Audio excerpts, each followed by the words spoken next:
Hi friends, welcome back to Nidhi. Chicken pulao ఎలా చేయాలో చూద్దామా. స్పైసీగా సూపర్గా ఉంటుంది. టేస్ట్ మాత్రం అద్దిరిపోతుంది. మరి ఎలా చేయాలో చూద్దామా. స్టవ్ ఆన్ చేసుకున్న తర్వాతకి ఒక కుక్కర్ పెట్టేసి అందులో ఆయిల్ వేద్దాం. అది చక్కగా హీట్ అయిపోయిన తర్వాతకి హోల్ గరం మసాలాని చక్కగా ఫ్రై అయ్యేంత వరకు దాకా ఉంచాలి. ఇప్పుడు ఇవి ఫ్రై అయిపోయిన తర్వాతకి సన్నగా తరిగిన ఆనియన్ కూడా ఇందులోనే యాడ్ చేసి అవి కూడా గోల్డెన్ బ్రౌన్ వచ్చేంత వరకు దాకా స్టవ్ సిమ్లో పెట్టుకొని ఫ్రై చేసుకోవాలి. ఫ్రై చేసుకోవడం వల్ల మంచి టేస్ట్, మంచి ఫ్లేవర్ కూడా యాడ్ అవుతుంది. ఇప్పుడు ఇందులోనే అల్లం వెల్లుల్లి పేస్ట్ కూడా వేసిన తర్వాతకి 1 స్పూన్ పసుపు యాడ్ చేద్దాం. 2 స్పూన్స్ ఏమో కారాన్ని యాడ్ చేసిన తర్వాతకి 1 స్పూన్ గరం మసాలా యాడ్ చేసి చక్కగా కలపెట్టుకోవాలి. కలిపిన తర్వాతకి ఇందులోనే టమాటా ముక్కలను కూడా వేసిన తర్వాతకి మనం ఫస్టే సాల్ట్ వాటర్లో చికెన్ని నానబెట్టుకున్నాం కదా, దాన్ని ఇప్పుడు ఇందులో యాడ్ చేసేద్దాం. యాడ్ చేసుకొని చికెన్ ముక్కలకు మొత్తం ఈ మసాలా అంతా పట్టేంత వరకు దాకా చక్కగా కలిపి దాన్ని కుక్ చేసుకోవాలి.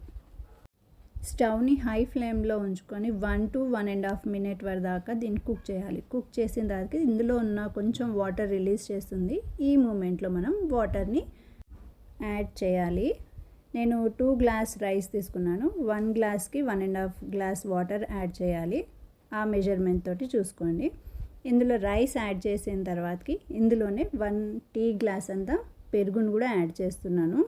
పచ్చిమిర్చి 4 పచ్చిమిర్చి తీసుకున్నాను.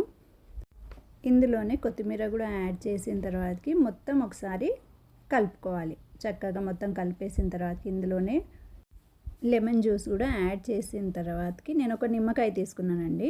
తర్వాతకి ధనియాల పౌడరు, తగినంత ఉప్పు యాడ్ చేసి మొత్తం చికెన్ రైస్ మొత్తం కూడా కలిసిపోయేటట్టుగా కలుపుకోవాలి. కలుపుకున్న తర్వాతకి కుక్కర్ క్యాప్ పెట్టేసిన తర్వాతకి 3 విజిల్స్ వచ్చేంత వరదాకా ఉంచుకోవాలి. చూడండి, కుక్ అయిపోయింది కదా.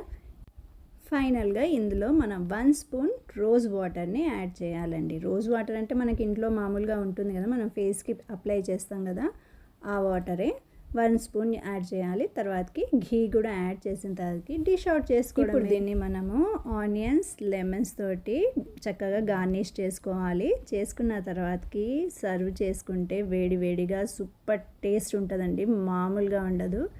మీకు నచ్చినట్లయితే please do subscribe, like and share. Thank you.